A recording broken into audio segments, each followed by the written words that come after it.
Hello, my name is Jeffrey Strausman. I'm a professor of public administration and policy in Rockefeller College of University at Albany. And I teach both in the Master of Public Administration program and the Master of International Affairs program.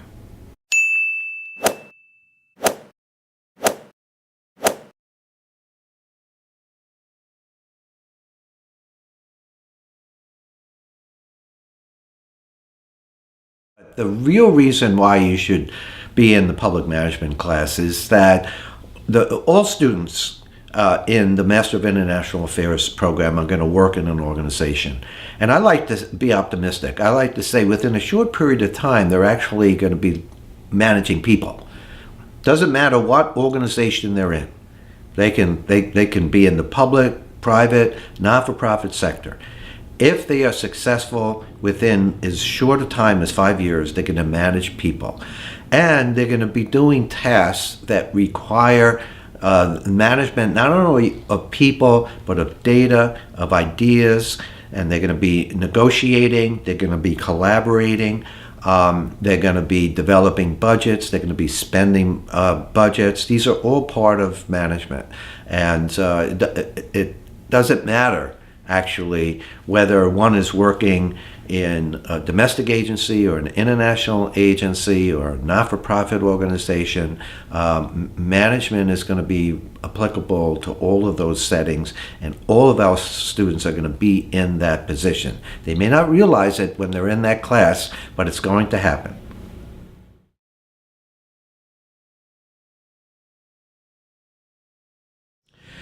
So we start out by looking at a topic in international affairs that's really important, and that is the question of what is governance? What does governance mean?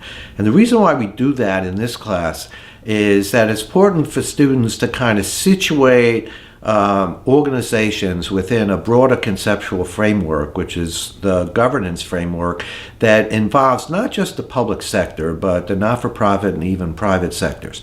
But even more than that, it allows students and gives them a feel for how one would assess the varieties of governance in the world across countries.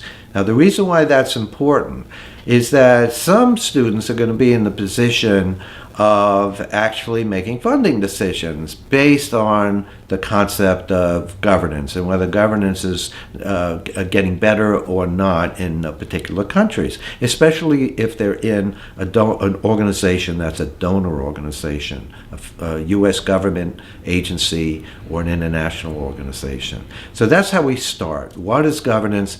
What does it mean? How is it measured? How is it then applied as a concept to specific countries?